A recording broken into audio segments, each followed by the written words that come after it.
السلام علیکم ورحمۃ اللہ وبرکاتہ۔ نحمدہ ونصلی علی رسولہ الکریم، اما بعد فاعوذ باللہ من الشیطان الرجیم، بسم اللہ الرحمن الرحیم۔ رب اشرح لی صدری ویسر لی امری واحلل عقدۃ من لسانی یفقہوا قولی۔ ولا يحزنک الذین یسارعون فی الکفر، اور نہ غمگین کریں تجھ کو وہ لوگ جو کفر میں دوڑ دھوپ کر رہے ہیں۔ یسارعون کا کیا روٹ ہے؟ سین رے عین سرع، سرعت۔ کس کو کہتے ہیں سرعت؟ تیز چلنا، تیزی۔ وہ لوگ جو تیزی دکھا رہے ہیں کفر میں، یعنی کفر کی حالت میں خوب ترقی کر رہے ہیں، خوب کام کر رہے ہیں، بھاگ رہے ہیں، دوڑ رہے ہیں، آ رہے ہیں، جا رہے ہیں، وہ سمجھ رہے ہیں کہ شاید ہم اپنی اس تیزی سے اللہ کے دین کو ختم کر دیں گے یا اللہ کے نام کو جھکا دیں گے۔ فرمائے انہم لن یضروا اللہ شیئا، بے شک وہ اللہ کا ہرگز بھی کچھ نہیں بگاڑ سکتے۔ اچھا، تو پھر اللہ تعالیٰ ان کو یہ موقع کیوں دے رہا ہے کہ وہ اتنا کام کر لیں؟ ان کو پنپنے کا، پلنے پھولنے کا، آگے بڑھنے کا موقع کیوں مل رہا ہے؟ ڈھیل دے رہا ہے۔ یرید اللہ، اللہ چاہتا ہے، اللہ یجعل لہم حظا فی الآخرہ، کہ ان کے لیے آخرت میں کوئی حصہ نہ چھوڑے۔ یعنی اللہ ان کی کوششوں کو دنیا میں کیوں کامیاب ہونے دیتا ہے؟ کیونکہ ان کے لیے تو کامیابی بس دنیا ہی کی کامیابی ہے، آخرت میں ان کی کوششوں کا کچھ بھی صلہ ان کو ملنے والا نہیں ہے۔ یرید اللہ اللہ یجعل لہم حظا فی الآخرہ ولہم عذاب عظیم، اور ان کے لیے عذاب ہے بہت بڑا۔ سورۃ المائدہ آیت 41، اللہ تعالیٰ فرماتے ہیں یا ایھا الرسول، اے رسول صلی اللہ علیہ وسلم، لا يحزنک الذین یسارعون فی الکفر، نہ غمگین کریں تجھ کو وہ لوگ جو کفر میں دوڑ دھوپ کر رہے ہیں، تیزی دکھا رہے ہیں۔ لوگ غمگین ہوتے ہیں نا اس سے، وہ تو اتنا آگے بڑھ گئے ہیں، ہم کیا کریں گے۔ من الذین قالوا آمنا بافواہہم، منافقین کی طرف اشارہ ہے کہ جو اپنے منہ سے کہتے ہیں کہ ہم ایمان لائے، ولم تؤمن قلوبہم، حالانکہ ان کے دل مومن نہیں ہوتے۔ تو ایسے لوگوں کی دنیاوی ترقی پر انسان کو افسوس نہیں ہونا چاہیے۔ اب اس کو عام روزمرہ کی زندگی کے اعتبار سے سمجھیے۔ بعض اوقات ایسا ہوتا ہے کہ جو لوگ سچے مخلص مومن ہوتے ہیں، وہ اپنی سچائی کی وجہ سے دنیا میں ترقی پانے کی بجائے بعض اوقات نقصان اٹھا لیتے ہیں۔ ہوتا ہے ایسے؟ کیا ہوتا ہے؟ آپ دین کے رستے پر آئے، آپ نے سود چھوڑا، آپ نے حرام کام چھوڑے، اب کیا ہوا؟ دنیاوی اعتبار سے آپ نیچے آئے، پیچھے ہوئے، گھاٹا اٹھایا، نقصان اٹھایا۔ لیکن اس کے مقابلے میں کچھ ایسے لوگ جو تعویلیں گھڑ کے غلط کام کیے چلے جاتے ہیں، وہ وقتی طور پر بہت آگے نظر آتے ہیں۔ اب ایسے موقع پر شیطان انسان کے ذہن میں کیا وسوسہ ڈالتا ہے؟ وہ بھی تو آخر مسلمان ہے، وہ تو اتنی عیش و عشرت کر رہے ہیں، تم نے اپنے آپ کو ہر چیز سے محروم کر کے کیا کمایا؟ تمہیں کیا ملا؟ ایسے میں شیطان کا انسان کو غمگین کرنا بالکل ایک عام سی بات ہے۔ یہ روزمرہ کے تجربے اور مشاہدے کی بات ہے کہ ایک شخص اپنے آپ کو مسلمان بھی کہتا ہے اور ہر وہ غلط کام کرتا ہے جس سے روکا گیا، اور دوسری طرف ایک شخص اللہ کی بتائی ہوئی حدود پہ آ کے رک جاتا ہے۔ اب ان دونوں میں ظاہر کے حال میں فرق ہوگا کہ نہیں؟ اگر ہمیشہ کے لیے نہ ہو تو بعض اوقات وقتی طور پہ ہوتا ہے ایسا۔ اس وقت انسان سوچتا ہے کہ میں نے تو بہت ہی حماقت کی، میں تو بہت پیچھے رہ گیا، اگر فلاں ایسا کر رہا ہے تو میں بھی کر لیتا۔ وہ جھوٹ سے، فریب سے، چوری سے، غلط طریقوں سے آگے بڑھ گیا ہے، تو میں سچ بول کے پیچھے کیوں رہ گیا؟ عموماً آپ دیکھیے کہ بہت سے لوگ جو برائی میں آگے بڑھتے جاتے ہیں، یسارعون فی الکفر، وہ اسی طریقے پہ تو بڑھتے ہیں کہ بے خوف ہو کے، ڈھیٹ ہو کے، جو چاہتے ہیں کرتے چلے جاتے ہیں، اور وہ سمجھتے ہیں بہت کامیاب ہیں۔ منافقین کا یہی حال تھا۔ فرمایا کہ وہ جو دنیاوی طور پر غلط کام کے باوجود ان کو ترقی حاصل ہو رہی ہے، کیونکہ ہوتا پتہ کیا کہ ایک شخص غلط ہوتا ہے، اس کے باوجود اس کو ترقی ہوتی چلی جاتی یا نہیں ہوتی۔ اچھا، عموماً پھر کیا ہوتا ہے؟ مصیبت یہ ہوتی ہے کہ جب ایک انسان ایک غلط رستے پر ہو اور اس میں اس کو کامیابی بھی حاصل ہوتی چلی جائے تو وہ کیا سمجھنے لگتا ہے سب ٹھیک کر رہا ہوں. حالانکہ وہ اصل میں کیا ہے؟ یرید اللہ اللہ یجعل لہم حظا فی الآخرہ. اللہ چاہتا ہے کہ یہ جو محنت کر رہے ہیں نا اس کا صلہ ان کو یہی مل جائے، آخرت میں ان کے لیے کچھ نہ بچے. اور عام لوگوں کو یہ بات سمجھ نہیں آتی. وہ کہتے ہیں ہم پر اللہ کا بڑا فضل ہے، تم خسارے میں ہو. صحابہ کرام، مخلص مومنین اور منافقین کے درمیان یہی فرق تھا. بظاہر دونوں مسلمان تھے. مخلص مومن دین کے لیے خرچ کر کر کے، قربانیاں کر کر کے بالکل کنگال ہو چکے تھے، دنیاوی اعتبار سے پیچھے ہو گئے تھے. اس کے برعکس منافقین نہ کسی جنگ میں جاتے، نہ اللہ کے راستے میں کچھ خرچ کرتے. ان کی ساری توجہ کس بات پر تھی؟ اپنی دنیا بنانے پر.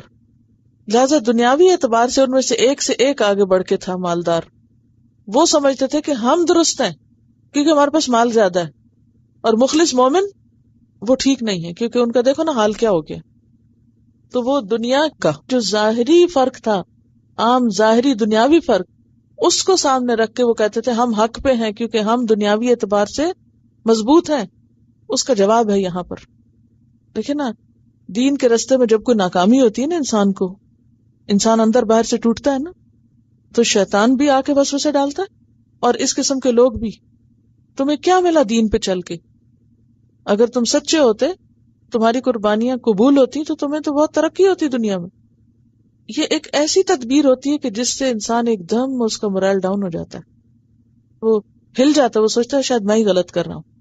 یہاں اللہ تعالیٰ آفٹر افیکٹس جو تھے جنگ کے ان کو صاف کر رہے ہیں کہ اللہ ان کو ان کے کفر کے باوجود، ان کی منافقت کے باوجود ان کو کیوں ترقی دیتا چلا جا رہا ہے کہ ان کے لیے آخرت میں کچھ نہ چھوڑے سوائے بڑے عذاب کے.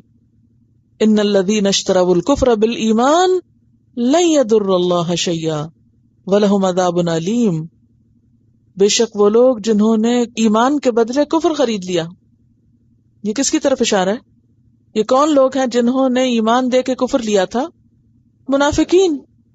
لَن يَضُرُّوا اللَّهَ شَيْئًا، یہ اللہ کو ہرگز نقصان نہیں دے سکتے، اللہ کا کچھ نہیں بگاڑ سکتے.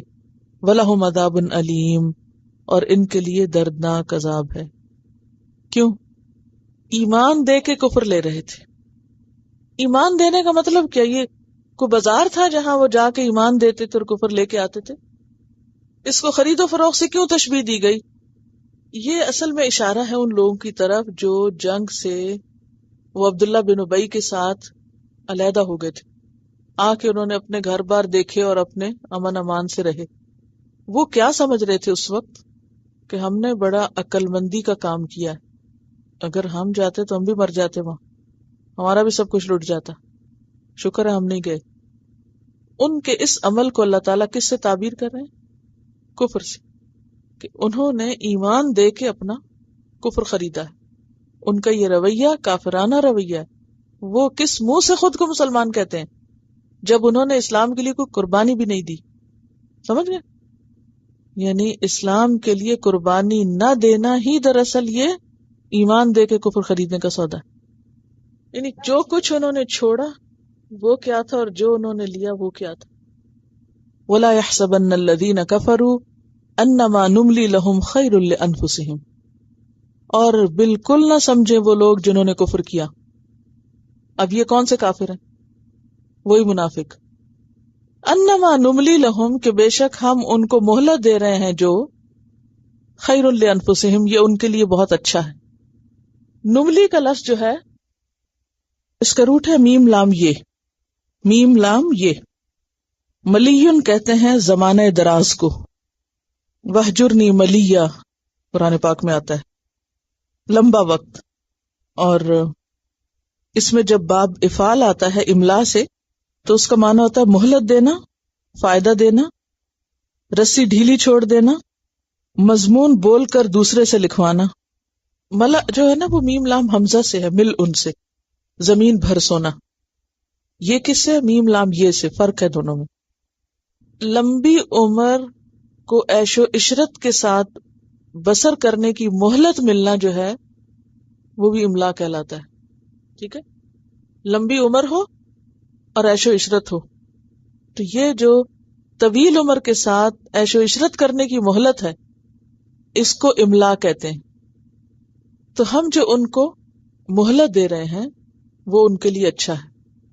عام طور پر کیا ہوتا ہے کہ جب انسان کو عمر بھی لمبی مل جائے، صحت بھی اچھی ہو، مال و دولت بھی ہو، سہولتیں بھی ہوں، عیش و عشرت ہو، تو انسان کی اپنے بارے میں کیا سوچ بنتی ہے؟ اس قسم کی پراسپیرٹی اگر کسی کو ملے کہ عمر بھی لمبی ہو، عیش و عشرت بھی ہو، صحت ہو، ہر چیز کی فراوانی ہو، اور اس کے ساتھ یہ کہ وہ دین کے لیے بھی کچھ نہ کرتا ہو، کوئی عبادت نہیں، کوئی کچھ نہیں، تو پھر اس کو یہ جو مہلت مل جاتی ہے وہ کیا سمجھتا ہے؟ میں بہت لکی ہوں، بہت خوش قسمت ہوں، اللہ مجھ سے بہت راضی. یہ کتنا بڑا دھوکہ ہے ان کا، مس انڈرسٹینڈنگ. اللہ تعالیٰ فرماتے انما نملی لہم، یہ مہلت تو ہم ان کو اس لیے دے رہے ہیں لیزدادوا اثما، تاکہ وہ گناہوں میں اور اضافہ کر لیں اور بڑھا لیں گناہ. وَلَهُمْ عَذَابٌ مُهِينٌ، اور ان کے لیے عذاب ہے رسوا کرنے والا.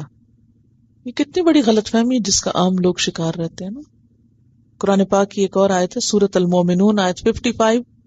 اللہ تعالیٰ فرماتے ہیں اَيَحْسَبُونَ، کیا یہ لوگ یہ سمجھتے ہیں، انما نمدہم بہ من مال وبنین نسارع لہم فی الخیرات، کہ یہ جو ہم ان کو مال اور بیٹوں سے نوازتے چلے جا رہے ہیں، ہم ان کو بھلائیوں میں آگے بڑھا رہے ہیں، یعنی یہ ان کی خوش قسمتی کی علامت ہے.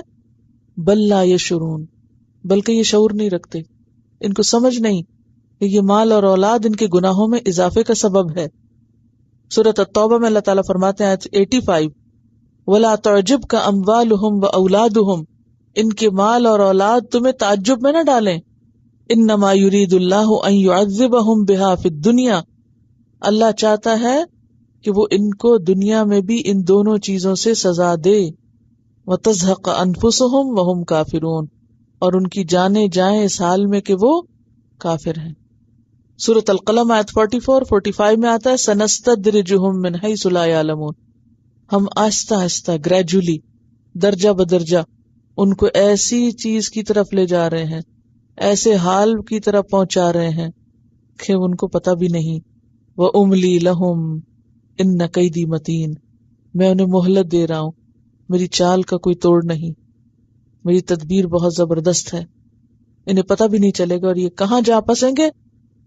ایسی جگہ کہ جہاں سے واپس نہ لوٹ سکیں گے، ہمیشہ پھر پچھتاتے ہی رہیں گے، ان کے ہاتھ کچھ نہ آئے گا. آپ صلی اللہ علیہ وسلم نے فرمایا وہ شخص اچھا ہے جس کی عمر دراز ہو اور عمل اچھے ہوں، اور بدترین ہے وہ شخص جس کی عمر لمبی ہو اور اس کے عمل برے ہوں. تو پھر خلاصہ کیا ہے کلام کا، نتیجہ کیا ہے بات کا، کہ اگر کسی کی عمر لمبی ہے اور وہ زیادہ سے زیادہ نیکیاں کر رہا ہے تو وہ خوش قسمت ہے بنسبت اس کے کہ جس کی عمر لمبی ہے اور وہ غلط کام کر کے اپنی برائیوں میں اور اضافہ کر رہا ہے. آپ نے زندگی میں دو طرح کے لوگ دیکھے ہوں گے نا، کہ بعض بزرگ ایسے ہوتے ہیں، بعض بوڑھے لوگ ایسے ہوتے ہیں کہ جو اپنے بڑھاپے کو بہت خوبصورت طریقے سے استعمال کرتے ہیں.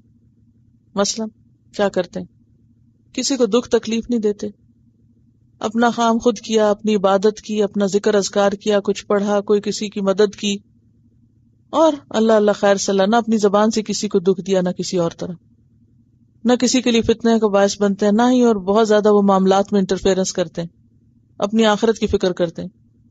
اور کچھ لوگوں کا حال کیا ہوتا ہے، آخر دم تک اپنے لیے تو کیا دوسروں کے لیے بھی ایک عذاب اور آزمائش بنتے رہتے ہیں، اور لوگ انتظار رکھتے ہیں کہ کس وقت یہ ہمارے سر سے اترے تو یہ فتنے ختم ہوں. انہوں نے اپنی تو کیا دوسروں کی بھی زندگی جہنم بنائی بھی ہوتی، اپنی بد زبانی کی وجہ سے، بد کلامی کی وجہ سے، بد اخلاقی کی وجہ سے، اور وہ ہر آنے والے دن میں اپنے گناہوں میں اضافہ ہی کرتے چلے جاتے، آخری عمر تک نماز پڑھنے کی توفیق نہیں ہوتی. اور اب تو افسوس یہ کہ سارا وقت ایسے بزرگ ٹی وی کے آگے بیٹھے رہتے ہیں، نہ استغفار، نہ ذکر، نہ کوئی دعا، نہ تسبیح، نہ کچھ اور، نہ کسی کی خیر، نہ بھلائی، نہ کوئی کام، نہ کاج. ایسا بڑھاپا بدترین بڑھاپا ہے کہ اس بڑھاپے میں بھی انسان کو اللہ کی طرف رجوع کرنے کی توفیق نہ ہو. ظاہر ہے کہ کوئی اور آلٹرنیٹ ہے ہی نہیں، یا دیا ہی نہیں جاتا، یا پتہ ہی نہیں، جہالت میں مر رہے ہیں لوگ. اور پھر اس میں یہ ہوتا ہے نا کہ بچے بھی ساتھ بیٹھ جاتے ہیں، اور اگر کوئی بند کرے تو ادھر سے بچے ناراض، ادھر سے بزرگ ناراض، نہ انسان ادھر کا نہ ادھر کا، یا ان کے لیے کوئی بہترین چیز کا انتظام نہیں کرتے، یعنی اس میں یہ نہیں کہ صرف بزرگوں کا قصور ہوتا ہے، بعض اوقات بچوں کا بھی ہوتا ہے کہ وہ اپنی جان چھڑانے کے لیے جیسے مائیں بچوں کو ٹی وی کے آگے بٹھا دیتی ہیں، اسی طرح ماں باپ کو بھی ٹی وی کے آگے بٹھا دیتے ہیں. یعنی بعض اوقات دنیا میں بھی انسان ایسی مثالیں دیکھ لیتا ہے. تو اس لیے کبھی بھی غلط کام کر کے انسان یہ نہ سوچے کہ اگر فوری طور پہ میری پکڑ نہیں ہوئی تو میں بچ گیا اور میں ٹھیک ہی ہوں اور میں اس میں اور زیادہ آگے بڑھوں.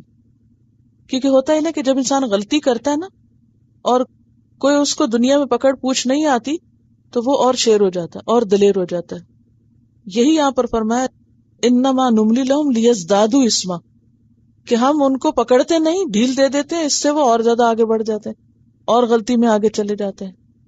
وَلَهُمْ عَذَابٌ مُهِينٌ، اور ان کے لیے عذاب ہے رسوا کرنے والا، بے عزتی کرنے والا، اہانت آمیز، توہین آمیز. کہ بعض اوقات دنیا میں بھی برائیاں جو ہیں وہ انسان کی رسوائی کا سبب بنتی ہیں، اور آخرت تو آخرت ہے. اب غزوہ احد کی بات ہو رہی ہے اور بیچ میں یہ آیات کس لیے کہ ایک طرف مخلص مسلمانوں کا حال بتایا جا رہا ہے کہ ان کا حال یہ ہے کہ چوٹیں کھا کے پھر اٹھ کے کھڑے ہو جاتے ہیں وہی کام کرنے، اور دوسری طرف منافقین ہیں تو وہ اپنی دنیا میں مست ہیں. اور پھر یہ بات بھی تو ہے نا کہ اللہ کو چھانٹنا تھا، الگ الگ کرنا تھا، اچھے اور برے لوگوں کے درمیان تمیز کرنا تھی. ما کان اللہ لیذر المؤمنین علی ما انتم علیہ، ایسا نہ تھا کہ اللہ چھوڑ دے مومنوں کو اسی حال پر جس پر تم ہو. حتی یمیز الخبیث من الطیب، یہاں تک کہ وہ الگ الگ کر دے، چھانٹ دے خبیث کو پاک سے. یعنی دنیا میں ہی طیب اور خبیث کے درمیان فرق لانا تھا، اس کو نکھارنا تھا، الگ الگ کرنا تھا، مومن اور منافق کے بیچ میں فرق دکھانا تھا. ایک معاشرے کے اندر رہتے ہوئے بظاہر تو پتہ نہیں چلتا کہ کون سچا مومن اور کون نہیں، لیکن اس جنگ نے، اس آزمائش نے دونوں کے درمیان واضح فرق کر دیا. وَمَا كَانَ اللَّهُ لِيُطْلِعَكُمْ، اور اللہ ایسا نہیں کہ وہ مطلع کرے تم کو علی الغیب، غیب پر. یعنی اللہ تعالیٰ تمہیں غیب کی باتیں نہیں بتاتا. یعنی اللہ چاہتا تو وحی کے ذریعے بتا دیتا کہ دیکھو لوگوں فلاں فلاں منافق ہیں، فلاں فلاں مومن ہیں. تو اللہ نے اس طریقے سے نہیں بتایا، بلکہ کیا کیا، احد کا واقعہ لا کے دونوں کو نکھار کے الگ الگ کر دیا. وَلَٰكِنَّ اللَّهَ يَجْتَبِي مِن رُّسُلِهِ مَن يَشَاءُ، غیب کی باتیں تو اللہ جس کو چاہتا ہے اپنے رسولوں میں سے چن لیتا ہے اور اس کو بتاتا ہے. جیسے سورۃ الجن میں آتا ہے عالم الغیب فلا یظہر علی غیبہ احدا الا من ارتضی من رسول، کہ وہ غیب کا جاننے والا ہے، اپنے غیب پر کسی کو مطلع نہیں کرتا مگر یہ کہ رسولوں میں سے جس کو وہ چن لے. اور رسولوں کو بھی ساری غیب کی باتیں نہیں وہ بتاتا، جتنی وہ ضرورت سمجھتا اور مناسب سمجھتا ہے اتنی وہ ان کو دے دیتا ہے. اور یہ آپ کو معلوم ہے کہ نبی صلی اللہ علیہ وسلم کو منافقین کے نام بتا دیے گئے تھے، یعنی آپ کو وحی کے ذریعے بتا دیے گئے تھے، لیکن آپ نے اس کو پھر آگے نہیں کھولا. اللہ نے ایک حالات میں لوگوں کو ڈال کے ان کی منافقت کھول دی. فآمنوا باللہ ورسلہ، بس ایمان لے آؤ اللہ اور اس کے رسولوں پر. وَإِن تُؤْمِنُوا، اور اگر تم ایمان لاؤ گے، وَتَتَّقُوا، اور تقوی اختیار کرو گے، فَلَكُمْ أَجْرٌ عَظِيمٌ، تو تمہارے لیے بہت بڑا اجر ہے. ایمان لا کے تقوی اختیار کرنا اجر عظیم کا باعث ہے. یہاں پر آپ آج دیکھ رہے ہیں بار بار اجر عظیم کی بات ہو رہی ہے. وَلَا يَحْسَبَنَّ الَّذِينَ يَبْخَلُونَ بِمَا آتَاهُمُ اللَّهُ مِنْ فَضْلِهِ هُوَ خَيْرًا لَهُمْ بَلْ هُوَ شَرٌّ لَهُمْ، اور نہ سمجھے.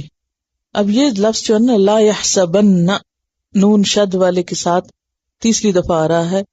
ویسے تو یحسب ہوتا ہے، لیکن یحسبن جب فعل کے ساتھ نون لگتا ہے اور اس پہ شد ہوتی ہے تو اس کا مطلب ہے بالکل نہ سمجھے، تاکید کے لیے آتا ہے.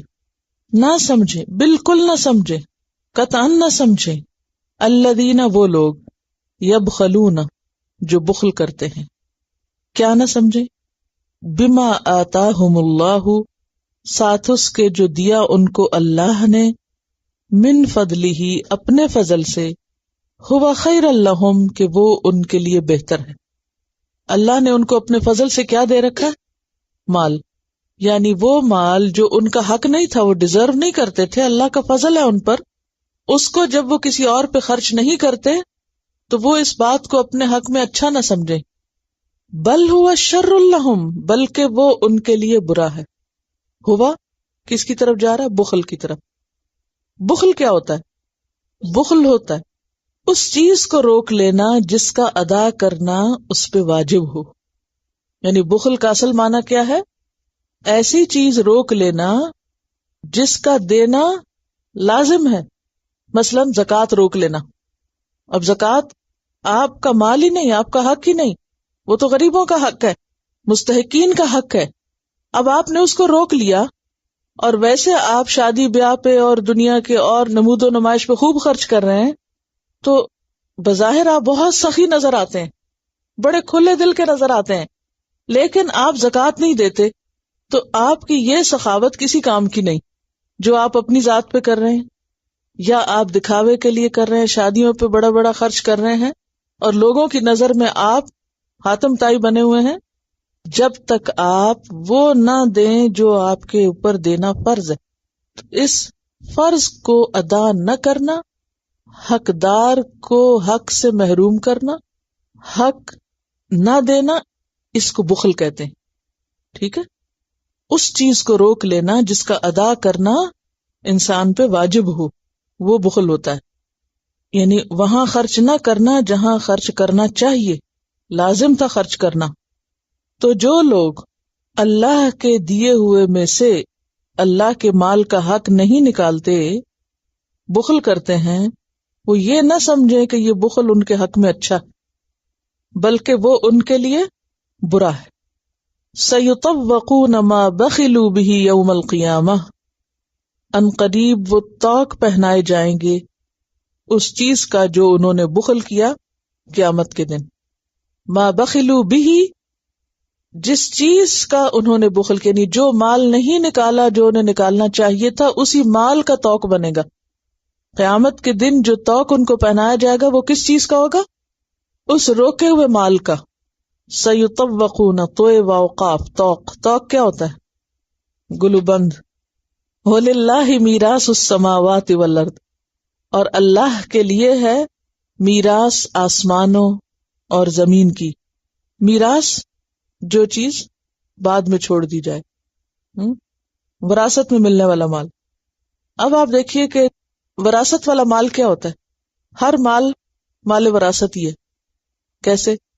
یا وہ کسی کا چھوڑا ہوا ہے، یا پھر وہ چھوڑ دیا جائے گا، کسی اور کی امانت ہے، ہمارے پاس تو نہیں رہنا۔ اب آپ دیکھیے ڈے ون سے حضرت آدم کے پاس جو مال تھا وہ کیا کیا انہوں نے؟ چھوڑ گئے ورثے میں اپنی اولاد کے لیے، پھر وہ آگے آگے آگے آگے۔ ایک دن آئے گا جب سارے انسان فوت ہو جائیں گے، اب باقی کیا رہ جائے گا؟ میراث رہ جائے گی نا، وہ کس کا ہے؟ وَلِلَّهِ مِيرَاثُ السَّمَاوَاتِ وَالْأَرْضِ، آسمان و زمین میں جو کچھ ہے، یعنی جو مال ہے وہ سب اللہ کا ہے۔ سورۃ مریم میں آتا ہے اِنَّا نَحْنُ نَرِثُ الْأَرْضَ وَمَنْ عَلَيْهَا، بے شک ہم ہی وارث ہونے والے ہیں زمین کے اور ہر اس چیز کے جو اس کے اوپر موجود ہے۔ ساری چیزوں کے اصل مالک ہم خود ہیں۔ واللہ، اور اللہ، بما تعملون، ساتھ اس کے جو تم عمل کرتے ہو، خبیر، خوب خبر رکھنے والا ہے، خوب باخبر ہے۔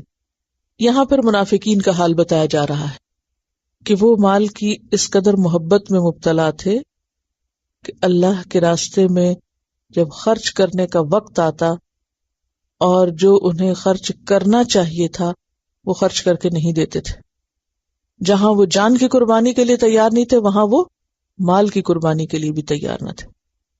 تو دیکھیے کہ اگر ہم لوگوں کو جان قربان کرنے کا موقع نہیں کہیں مل سکتا، اور ہماری نیت ہے کہ اللہ تعالیٰ اگر آپ نے مجھ سے جان بھی مانگی تو میں دے دوں گی، پتہ نہیں کس دل سے کہہ رہے ہیں، تو اس سے پہلے اپنے آپ کو یہ دیکھ لینا چاہیے کہ ہم اپنے مال میں سے کتنا نکالنے کے قابل ہیں، اپنے گلو بند وغیرہ میں سے۔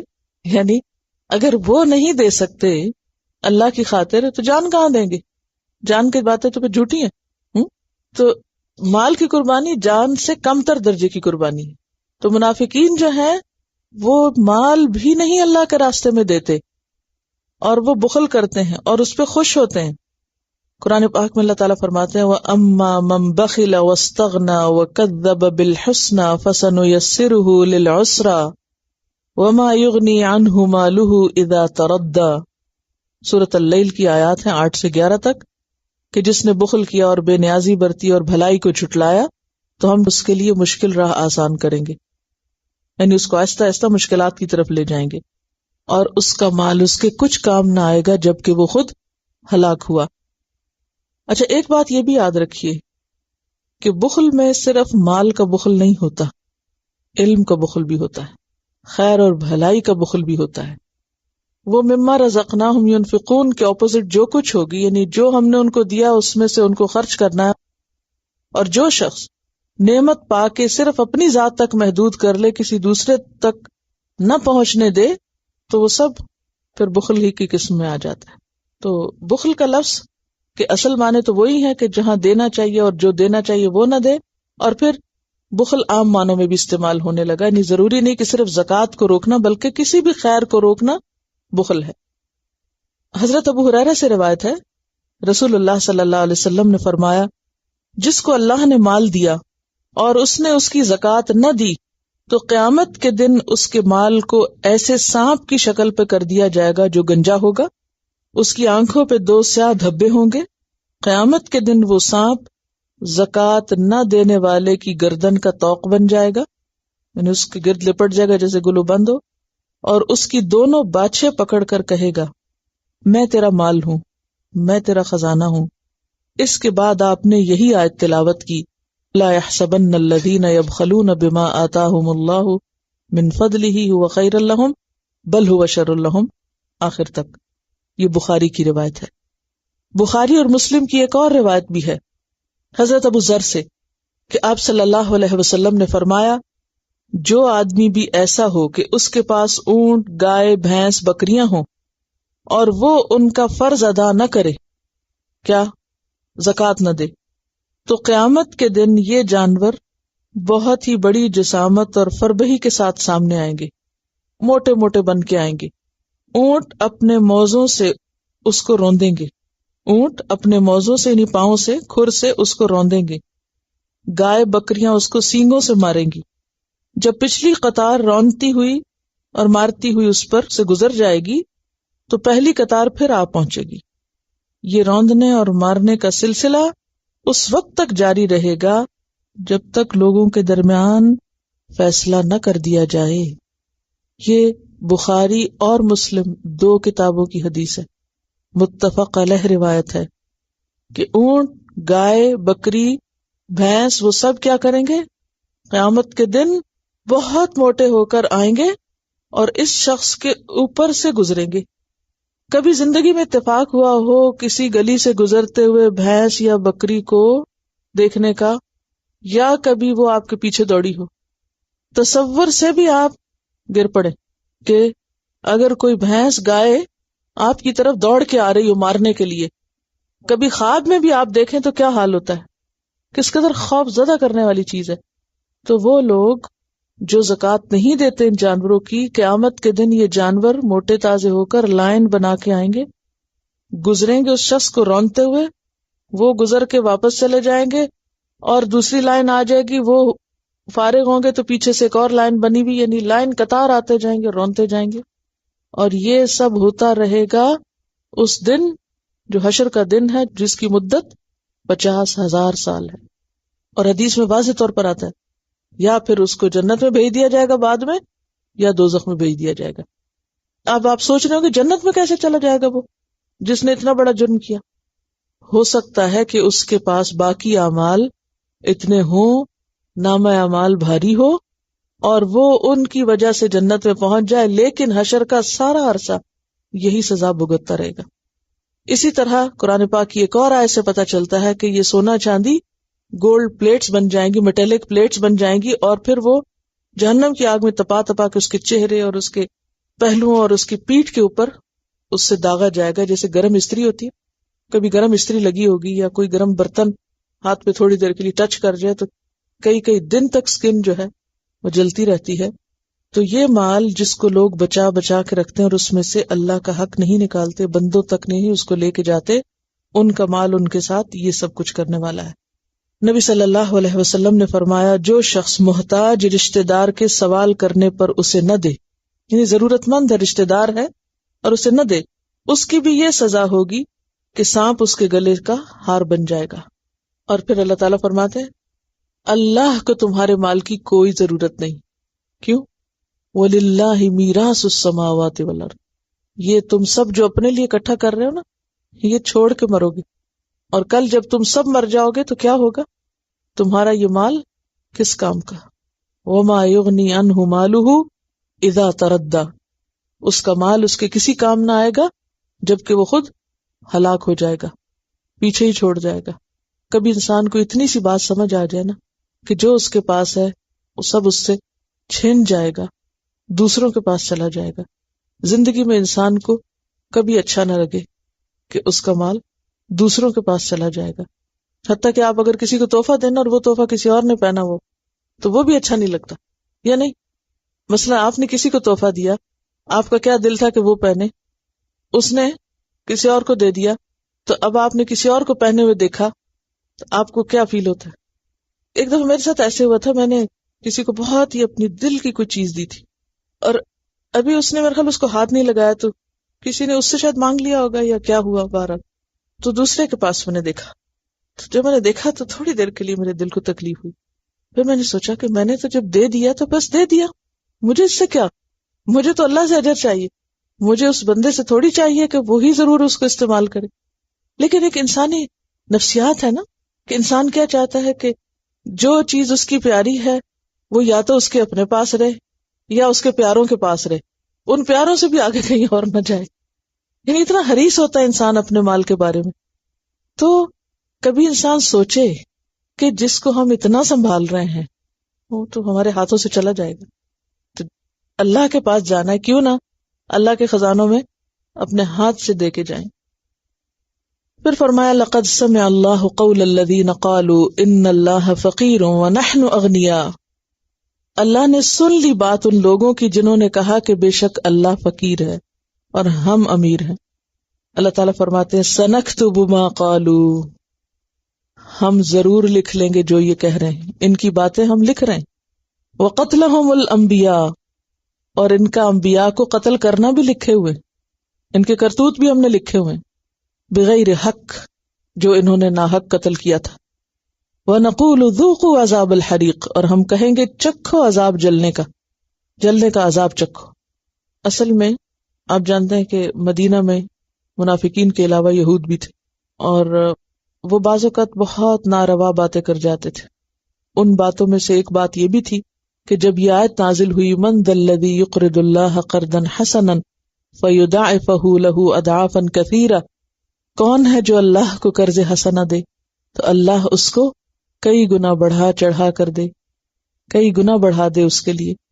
اور مخلص مسلمانوں نے اپنی عزیز ترین چیزیں اللہ کی راہ میں قربان کی تھی، تو اس پر یہود ہنسنے لگے اور کہنے لگے کہ اس کا مطلب یہ ہے کہ اللہ کے پاس ہے کچھ نہیں، اللہ فقیر ہے جو قرضہ مانگتا ہے ہم سے، اور ہم مالدار ہیں اسی لیے وہ ہم سے مانگ رہا ہے۔ تو اللہ تعالیٰ فرماتے ہیں کہ اللہ نے ایسے لوگوں کی بات سن لی ہے جو یہ کہہ رہے تھے۔ کیا کہہ رہے تھے؟ کہ اللہ فقیر ہے، نعوذ باللہ، اور ہم اغنیاء ہیں۔ اور نہ صرف یہ کہ ہم یہ لکھ رہے ہیں بلکہ اس کے علاوہ ان کے باقی اعمال بھی ہم لکھ رہے ہیں، اور قیامت کے دن ان اعمال کا ان کو بدلہ دینا ہوگا، ان اعمال کی جزا یا سزا بھگتنا ہوگی۔ اور وہ کیا ہوگی کہ ان سے کہا جائے گا ذوقوا عذاب الحریق۔ آپ دیکھیے کہ ایسی باتیں سرکشی کی باتیں ہوتی ہیں، دین کا مذاق اڑانا، آیات کا مذاق اڑانا، اللہ کا حکم سن کر اس حکم میں مذاق خیز باتیں اس میں سے نکالنا، اس کی ہنسی اڑانا یا اس کے اندر ایسے چٹکلے پیدا کرنا، یہ انتہائی گھٹیا باتیں ہوتی ہیں۔ منافقین کا بھی یہی طریقہ تھا، جب ان سے کہا جاتا کہ تم نے یہ کیوں کہا تو کہتے ہیں ہم تو ویسے ہی مذاق کر رہے تھے۔ تو اس پر کہا گیا نا، باللہ و آیاتہ و رسولہ کنتم تستہزئون، تمہیں مذاق کرنے کو اور کوئی چیز نہیں ملی تھی، اللہ اور اس کی آیات اور اس کے رسول کے ساتھ ہی سارا مذاق ہے تمہارا۔ تو بات یہ ہے کہ اللہ کو ماننے والے لوگ اگر ایسی باتیں کریں، ایک تو وہ لوگ ہیں نا دنیا میں جو اللہ کو مانتے ہیں، ان کو پتہ ہی نہیں کسی چیز کا، وہ تو ایک الگ ہی کیس ہے، سمجھ میں آتا ہے کہ ان کا کوئی یقین ہی نہیں، ایمان ہی نہیں، وہ جو بھی کہیں.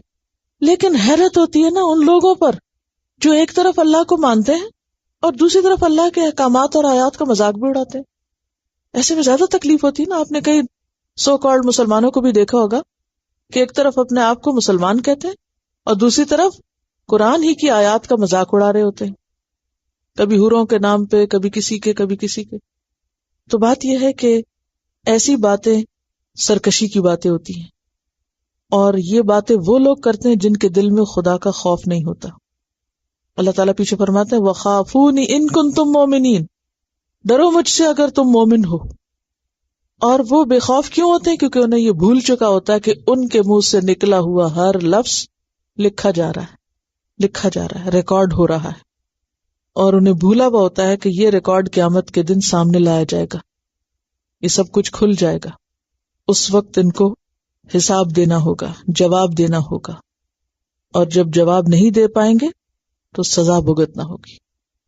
وَنَقُولُ ذُوقُوا عَذَابَ الْحَرِيقِ، حریق کا لفظ جو ہے نا حیر عقاب سے جلنا. ذالکہ کیا ہے؟ اشارہ. کس کی طرف اشارہ؟ یہ ان کو کیوں کہا جائے گا ذوقوا عذاب الحریق، یا ان کا یہ انجام کیوں ہوگا؟ بما قدمت ایدیکم، بوجہ اس کے جو آگے بھیجا تمہارے ہاتھوں نے. تمہارے اپنے ہاتھوں کی کمائی ہے، تمہارا اپنا کیا سامنے آ رہا ہے، تمہارا اپنا قصور ہے. وَأَنَّ اللَّهَ لَيْسَ بِظَلَّامٍ لِّلْعَبِيدِ، اور بے شک اللہ بندوں پر ظلم کرنے والا نہیں، ادنا سا ظلم بھی نہیں کرے گا. عبید عبد کی جمع ہے، بندے. اللہ بندوں پہ ظلم نہیں کرتا. یہ سزا اس وجہ سے مل رہی ہے کہ انہوں نے خود ہی اپنے آپ کو اس سزا کا مستحق بنایا اپنی باتوں اور اپنے اعمال کی وجہ سے. باتوں میں کیا ہے؟ ان کا یہ قول، اور اعمال میں کیا ہے؟ قتلہم الانبیاء. یہ کون لوگ ہیں جو کہتے ہیں الذین قالوا، یہ وہ لوگ ہیں جو کہتے ہیں ان اللہ عہد الینا، بے شک اللہ نے ہم سے عہد لے رکھا ہے، اللہ نے ہم سے کہا تھا. حالانکہ کچھ نہیں کہا تھا، یہ خود ساختہ بات ہے. کیا کہا تھا؟ اللہ نؤمن لرسول، کہ ہم نہ کسی رسول کو مانے حتی یأتینا، حتی کہ وہ لائے ہمارے پاس کیا؟ بقربان، ایک قربانی تأکلہ النار، جس کو آگ کھا جائے. ایمان نہ لانے کے لیے انہوں نے ایک بہانہ یا ہیلا اختیار کر رکھا تھا اور اللہ پر بہتان گھڑا تھا، جھوٹ بولا تھا. اور وہ کیا؟ کہ اللہ نے ہمیں کہا ہے کسی نبی کو نہ ماننا جب تک وہ ایسی قربانی پیش نہ کرے جسے آگ کھا جائے. ہاں یہ بات ضرور ہے کہ اللہ تعالیٰ نے بعض انبیاء کو یہ معجزہ دیا تھا کہ ان کی قربانی کو آگ کھا جاتی تھی. سب سے پہلے تو حابیل قابیل کی قربانی کا ذکر آتا ہے کہ جب ایک بھائی کی قربانی قبول ہوئی اور دوسرے کی نہ ہوئی تو ایک نے دوسرے کو مار دیا. تو وہ قربانی قبول کیسے ہوئی تھی، یہ کیسے پتا چلا تھا؟ اس کے بارے میں روایات میں آتا ہے کہ آسمان سے ایک آگ آئی اور اس کو کھا گئی. اسی طرح حضرت الیاس علیہ السلام، حضرت سلیمان علیہ السلام، حضرت یحییٰ علیہ السلام کو بھی یہ معجزہ دیا گیا. یعنی بعض ایسے انبیاء تھے جنہیں یہ معجزہ دیا گیا تھا. کیا؟ کہ ان کی قربانیوں کو آسمانی آگ آ کے کھا جاتی تھی. تو اس بات کو انہوں نے کس طرح ٹویسٹ کر دیا؟ وہ پیچھے ان کی حرکتیں آتی ہیں نا کہ اپنی زبان کو موڑ کے کیا کرتے تھے، بات کو کچھ سے کچھ بنا لیتے تھے. تو انہوں نے اس بات کو ٹویسٹ کر لیا اور کہا کہ اللہ نے ہم سے یہ کہا ہے کہ تم نے کسی نبی کو نہیں ماننا جب تک کہ وہ یہ معجزہ پیش نہ کرے. تو چونکہ نبی صلی اللہ علیہ وسلم یہ معجزہ پیش نہیں کر پا رہے، لہٰذا ہم ان کو نہیں مانیں گے. ہم نہ ماننے میں بالکل جسٹیفائڈ. یہ جسٹیفیکیشن تھی ان کی اپنے آپ کو سچا ثابت کرنے کے. حالانکہ یہ انتہا درجے کا جھوٹ تھا جو یہ اللہ پہ باندھ رہے تھے. قل کہہ دیجیے قد جاءکم رسل، تحقیق آئے تمہارے پاس کئی رسول، من قبلی مجھ سے پہلے، بالبینات کھلی نشانیوں کے ساتھ. بینات بینتن کی جمع جس کا معنی ہے معجزات اور عقلی دلائل. عقلی دلائل اور معجزات لے کر پیغمبر آئے.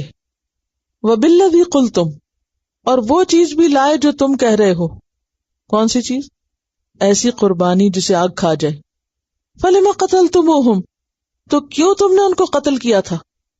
اگر تمہارے ایمان لانے کا انحصار اسی بات پر ہے، یہی تمہارا عذر ہے کہ صرف اس نبی کو مانیں گے جو یہ معجزہ دکھائے، تو کچھ انبیاء یہ معجزے دکھا چکے ہیں، پھر تم نے ان کو کیوں نہیں مانا؟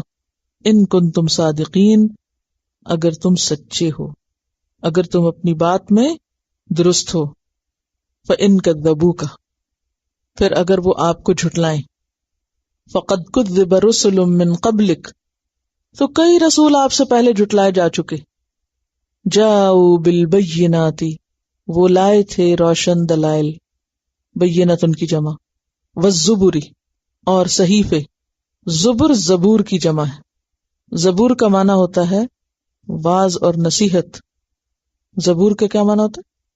واعظ اور نصیحت. زبر اس کی جمع. تو ایسا صحیفہ، ایسی کتاب جس میں لوگوں کے لیے کوئی نصیحت کا پیغام ہو. تو پچھلے انبیاء کیا لائے تھے؟ واعظ و نصیحت پر مبنی صحیفے لائے تھے. والکتاب المنیر، اور روشن کتاب لائے تھے. اشارہ ہے تورات اور انجیل کی طرف. نبی صلی اللہ علیہ وسلم کو تسلی دی جا رہی ہے کہ آپ ان کی باتوں پر پریشان نہ ہوں، ان کے جھٹلانے پر پریشان نہ ہوں.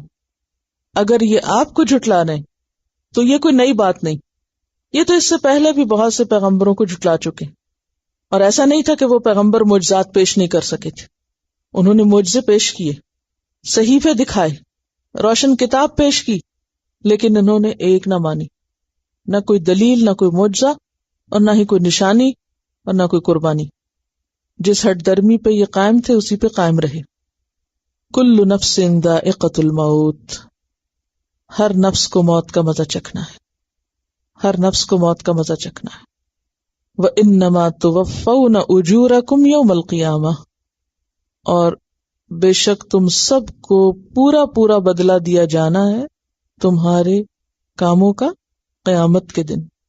بے شک تم سب اپنے اجر پورے کے پورے دیے جاؤ گے یوم القیامہ کو. توفون کا لفظ جو ہے واو فے یہ سے ہے، وفا. وفا کس کو کہتے ہیں؟ پورا پورا دینا. پیچھے کہیں پڑھا؟ کیا پڑھا؟ شابش، متوفی کا، پورا پورا لے لوں گا تجھ کو، تو تمہیں پورا پورا ملے گا. اس سے ایک اور بات بھی پتہ چلتی ہے کہ اگر کسی کو اس کی نیکی کی کوئی جزا دنیا میں ملتی بھی ہے تو وہ جزوی ہے، پوری نہیں ہے. یعنی نیکی کرنے والے کو اس کا بدلہ ملتا ہے دنیا میں بھی اور آخرت میں بھی. لیکن دنیا میں اگر انسان کو کچھ حسنہ ملتی ہے، کوئی بھلائی ملتی ہے، تو وہ عموماً تھوڑی سی ہوتی ہے یا پارٹ آف اٹ ہوتا ہے، پوری بھلائی نہیں ہوتی. اسی طرح اگر کسی کو کوئی سزا ملتی ہے تو وہ بھی پوری نہیں مل سکتی، کیونکہ دنیا خود انکمپلیٹ ہے. یہاں نہ کمپلیٹ جزا ہے نہ سزا ہے. کمپلیٹ جزا، پوری پوری جزا، پوری پوری سزا صرف آخرت میں. تو گویا دنیا کی جزا اور سزا جو بھی انسان کو ملتی ہے، سزا بھی ملتی ہے نا. کل ہی آپ نے پڑھا کیا کہ جو بھی مصیبت تم پر آتی ہے وہ اپنے ہاتھوں کی کمائی سے آتی ہے. کہیں نہ کہیں تمہاری اپنی غلطی ہوتی ہے، کوئی بیماری ہو یا کوئی اور تکلیف ہو، یعنی انسان کی اپنی کوتاہی بھی اس میں شامل ہوتی ہے. ٹھیک ہے، لیکن سزا ہو یا جزا جو دنیا میں ہے وہ تھوڑی ایک جھلک ہے بس. کیونکہ وہ شخص جس کو ساری زندگی میں ہر طرح کی نعمت ملی ہوگی، قیامت کے دن کی ایک سزا کی جھلک دیکھ کے کیا کہے گا؟ میں نے خدا کی قسم کوئی راحت پائی ہی نہیں. اور اسی طرح دنیا میں سب سے زیادہ تکلیف والا شخص قیامت کے دن جنت کا ایک نظارہ اور ایک جھلک دیکھ کے کیا کہے گا؟ میں نے تو کوئی تکلیف کبھی دیکھی نہیں. تو دنیا کی تکلیفیں بھی کیا ہیں؟ جزوی، نہ ہونے کے برابر. اور دنیا کی خوشیاں بھی کیا ہیں؟ عارضی، نہ ہونے کے برابر. اس سے یہ بھی پتہ چلتا ہے کہ قبر میں بھی سزا اور جزا ہوگی. کیونکہ بعض لوگ کہتے ہیں نا اگر سزا جزا آخرت میں ہوگی تو پھر قبر میں کیوں سزا جزا ہوگی؟ کبھی سنی آپ نے یہ بات کہ فیصلہ تو قیامت کے دن ہوگا، قبر میں کیوں سزا ہوگی؟ تو بھئی جیسے فیصلہ تو آخرت میں ہوگا، دنیا میں کیوں سزا مل جاتی بندے کو؟ جیسے دنیا میں بعض انسان کے برے اعمال کی پکڑ ہو جاتی ہے، ایسے ہی قبر میں بھی آخرت کے آنے سے پہلے جزا اور سزا کا تصور موجود ہے اور ملتی ہے، لیکن ہر شخص کو اصل بدلہ قیامت کے دن ہی ملے گا۔ فمن زحزح عن النار، تو جو آگ سے دور کر دیا گیا، بچا دیا گیا، کیا روٹ ہے اس کا؟ زح پیچھے گزرا، وما هو بمزحزحہ، تو جو آگ سے دور کر دیا گیا، بچا لیا گیا، وادخل الجنت، اور جنت میں داخل کر دیا گیا، فقد فاز، پس تحقیق وہ کامیاب ہو گیا۔ فاز کا روٹ ہے فا واؤزا، فوز، وادخل الجنت، اور وہ جنت میں داخل کر دیا گیا، فقد فاز، تو وہ کامیاب ہو گیا۔ اب آپ دیکھیں اصل کامیابی کیا ہے؟ آگ سے بچ کے جنت میں جانا، کیونکہ کچھ لوگ ایسے ہوں گے جو آگ میں سے گزر کے جنت میں جائیں گے، صحیح حدیث سے پتہ چلتا ہے، اور نبی صلی اللہ علیہ وسلم ان کی شفاعت کریں گے اور پھر ان کو جہنم سے نکلوائیں گے، اور کچھ خوش قسمت آگ کی ایک جھلک پائے بغیر سیدھے جنت میں جائیں گے۔ تو یہ ہے وہ اصل کامیابی جس کی طرف یہاں اشارہ کیا جا رہا ہے۔ وَمَا الْحَيَاةُ الدُّنْيَا، اور نہیں دنیا کی زندگی، إِلَّا مَتَاعُ الْغُرُورِ، مگر سامان دھوکے کا۔ دنیا کی زندگی متاع غرور ہے، غرور کا روٹ غین رے ہے، باطل کو کہتے ہیں، اور متاع کیا ہے؟ فائدہ اٹھانے کی چیز۔ دنیا بس وقتی فائدے کی چیز ہے، اصل کامیابی آخرت کی کامیابی ہے، اور اس کی کامیابی ہے جو آگ میں جائے بغیر سیدھا جنت میں چلا جائے، آگ سے بچا لیا جائے۔ لیکن انسان کا حال کیا ہے؟ بل تؤثرون الحیات الدنیا والآخرۃ خیر وابقی، بلکہ تم دنیا کی زندگی کو ترجیح دیتے ہو، حالانکہ آخرت بہتر بھی ہے اور ہمیشہ باقی رہنے والی۔ سورۃ القصص میں اللہ تعالیٰ فرماتے ہیں، آیت نمبر 60، وَمَا أُوتِيتُم مِّن شَيْءٍ فَمَتَاعُ الْحَيَاةِ الدُّنْيَا، تو جو بھی تم دنیا کا سامان دیے گئے ہو، کچھ بھی، تو وہ دنیا کی زندگی کا فائدہ ہے، وَزِينَتُهَا، اور اس کی زینت، وَمَا عِندَ اللَّهِ خَيْرٌ وَأَبْقَىٰ، اور جو اللہ کے پاس ہے وہ بہتر بھی ہے اور ہمیشہ باقی رہنے والا بھی۔ ایک حدیث سے آپ صلی اللہ علیہ وسلم نے اس بات کو سمجھایا تھا کہ اگر کوئی سمندر میں ایک انگلی ڈبو کے نکال کے دیکھے تو دنیا آخرت کے مقابلے میں ایسی ہی ہے جیسے اس سمندر کے مقابلے میں انگلی کو لگنے والا پانی۔ اب دیکھیں کہ ایک انگلی اگر آپ کبھی گئے اور سمندر پہ اس میں ڈبو کے نکالنے، کیا لگے گا؟ زیادہ سے زیادہ اس کے ساتھ کیا آئے گا؟ ایک قطرہ آئے گا، اور اس کے مقابلے میں سمندر ہے۔ آخرت تو اصل جگہ ہے، اور اس کے مقابلے میں دنیا میں کتنی بھی راحتیں انسان پالے وہ وقتی ہیں، دھوکے کا سامان۔ تو یہاں کیا بتایا جا رہا ہے کہ ہر شخص کو موت کا ذائقہ چکھنا ہے، پھر قیامت آنی، قیامت کے دن انسان کو سارے اعمال کا پورا پورا بدلہ ملنا ہے۔ اس دن کچھ لوگ کامیاب ہوں گے اور کچھ ناکام ہوں گے۔ کامیاب وہ ہوگا جس کو آگ سے بچا لیا گیا، جو جنت میں داخل کیا گیا، اور دنیا کی زندگی دھوکے کے سامان کے سوا کچھ بھی نہیں۔ کیسے ہے دھوکہ؟ یہ کیا دھوکہ ہے؟ ہمیں سمجھ نہیں آتی نا اس دھوکے کی، اس لیے پوچھ رہی ہوں۔ ہم دھوکہ نہیں سمجھتے اس کو، حقیقت تو آخرت ہے۔ اس میں آپ دیکھیے کہ چونکہ کئی آیات سے جنگ احد پر ہی تبصرہ چل رہا تھا تو ترتیب وار واقعات آ رہے تھے، اور یہاں پر آخر میں واقعات کا آخری حصہ یعنی جو شہادت اور شہیدوں سے متعلق تھا اس پر بات کی گئی، اور پھر ان کے اگلے انجام کے بارے میں بتایا گیا کہ وہ کس قدر کامیاب لوگ ہیں اور وہاں ان کی کیفیات کیا ہیں۔ پر اس میں خاص طور پر جو بہت خوبصورت بات ہے وہ یہ کہ وہاں جا کر بھی ان کی خوشی اس بات پر ہے کہ ہمارے پیچھے ہمارے عزیز دوست اور ہمارے پیارے ہمارے ہی راہوں پر ہیں، اور وہ بھی انہی رستوں سے چل کر ہمارے پاس آ کے ملنے والے ہیں۔ اس سے ان کی جو مشن کے ساتھ کمٹمنٹ ہے اور جو ان کی محبتوں کا معیار ہے اور مرکز ہے وہ سمجھ میں آتا ہے کہ ان کی خوشی کس بات میں تھی۔ مومن کی حقیقی خوشی کس چیز میں ہوتی ہے؟ کہ وہ اپنے رب کے ساتھ سچا ہو، اور جو اس کے ساتھی ہیں اور جو اس کی اولاد ہے اور جو اس کے بعد آنے والے ہیں وہ بھی اسی مشن کے ساتھ سچے ہوں۔ تو وہ بیچ میں کیا چیز ہے جو ان کے درمیان محبت کا ذریعہ ہے اور وہ خوشی کا سبب ہے کہ وہ جو ابھی ان سے نہیں آ کے ملے وہ بعد میں آئیں گے، لیکن وہ بھی یہی کچھ کر رہے ہیں اور یہیں پر ہی پہنچیں گے. یعنی جو نعمت ہمیں ملی ہے وہ ان کو بھی ملے گی. اس سے ان کے دلوں کی وسعت کا بھی اندازہ ہوتا ہے کہ کتنے وسیع دل کے مالک. عام طور پر ہمیں اگر کوئی خیر دین یا دنیا کی مل جائے تو ہم کیا چاہتے ہیں؟ کسی اور کی طرف نہ جائے وہ صرف ہمارے ہی حصے میں رہے. لیکن یہاں وہ اس مقام پہ پہنچے اور خود بھی خوش ہو رہے ہیں اور بعد میں آنے والوں کی بھی خوشی ان کو حاصل ہے، اور اپنے حال کے بارے میں بھی ان کو بتا رہے ہیں. اللہ تعالیٰ سے چاہتے ہیں کہ جس خوشی میں وہ ہیں وہ ان تک بھی پہنچا دی جائے جو پیچھے رہ گئے ہیں. اور پھر اس کے بعد آپ دیکھیے کہ پھر مشن کے ساتھ کمٹمنٹ ہی کی بات ہے کہ الذین استجابوا للہ والرسول. اوپر خوشی کی بات ہے ان کی، اور دوسری طرف جو پیچھے رہنے والے ان کے حال کی بات ہے کہ وہ کس قدر کمیٹڈ لوگ ہیں، کہ انتہائی یعنی آپ دیکھیے کہ کسی کا پتہ کب چلتا ہے؟ جب وہ دکھ اور تکلیف کی حالت میں ہوتا ہے، اور اس وقت اس کا ریئیکشن کیا ہوتا ہے، کہ اس کی پرائرٹی کیا ہے. عام حالات میں دین کا کام کرنا یا دین والا بن جانا یا دیندار ہونا ٹھیک ہے، یہ بھی اچھی بات ہے، لیکن بیماری میں، دکھ میں، تکلیف میں، پریشانی میں اپنا کام نہ چھوڑنا، اپنے مشن سے ادھر ادھر نہ ہونا، یہ اصل کام ہے جو کرنے کا، اور جو یہاں سے پتہ چل رہا ہے کہ الذین استجابوا للہ والرسول من بعد ما اصابہم القرح. دکھ اٹھا کے، تکلیف اٹھا کے، نقصان اٹھا کے پھر انسان جمع رہے، وہی دراصل اللہ کا پسندیدہ بندہ ہے.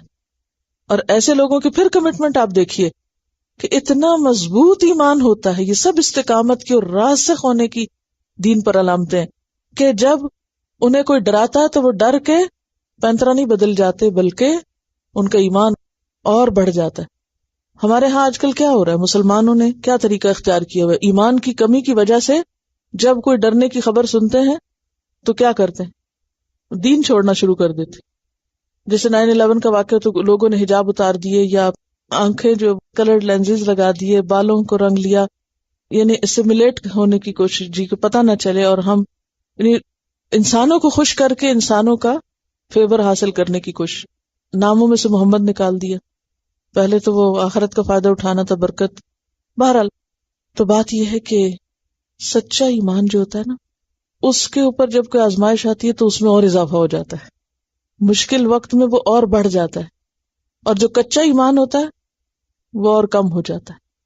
یعنی غیر معمولی حالات یا تو انسان ان میں سروائیو کر جاتا ہے اور آگے بڑھ جاتا ہے، اور یا پھر کیا ہوتا ہے، یا تو انسان ختم ہو کے رہ جاتا ہے.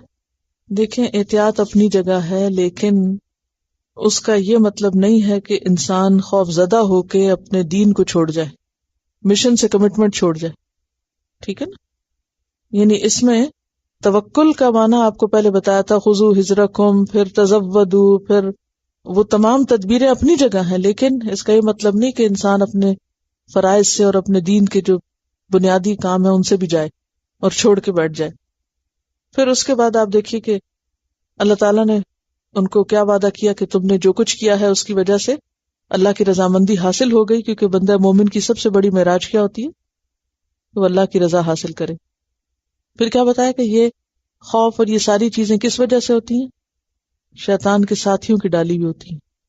یعنی انسان کی جب کمپنی ایسی ہوتی ہے، لوگ اس کے آس پاس ایسے ہوتے ہیں جو اس طرح کی باتیں کرتے ہیں اور جو اللہ کے مقابلے میں دوسری چیزوں کی قوت کو بڑھا چڑھا کے بیان کرتے ہیں، تو ان کی باتوں کی وجہ سے انسان خوف زدہ ہوتا ہے.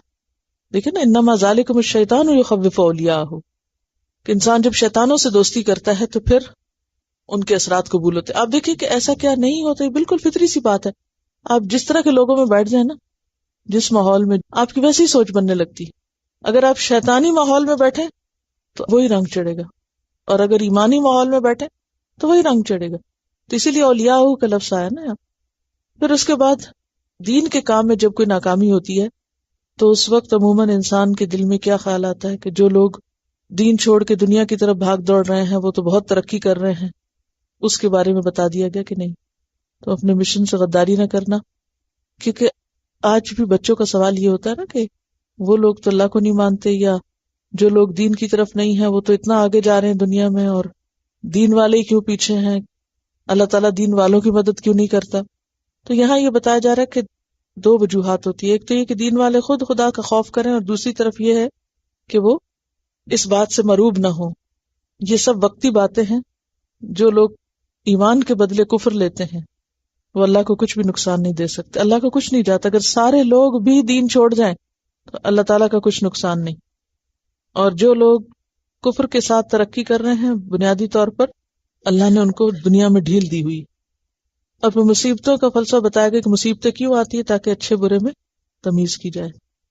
اور اس کے بعد رخ پلٹتا ہے گفتگو کا منافقین کی طرف، اور ان کے جو کچھ خیالات تھے یا ان کے جو اعمال تھے یا جو ان کے طریقہ کار تھے ان پر تنقید کی جا رہی ہے، اس لیے تاکہ مسلمان انہیں اپنا آئیڈیل نہ بنائیں اور ان کے طریقوں پر نہ چلیں۔ اور آخر میں پھر یہ کہا گیا کہ ہر شخص کو موت کا ذائقہ چکھنا، قیامت کے دن تم میں سے ہر ایک اپنے کیے کی جزا پالے گا، تو دار الجزا اصل میں آخرت ہے۔ وآخر دعوانا ان الحمد للہ رب العالمین۔ سبحانک اللہم وبحمدک نشہد ان لا الہ الا انت نستغفرک ونتوب الیک۔ السلام علیکم ورحمۃ اللہ وبرکاتہ۔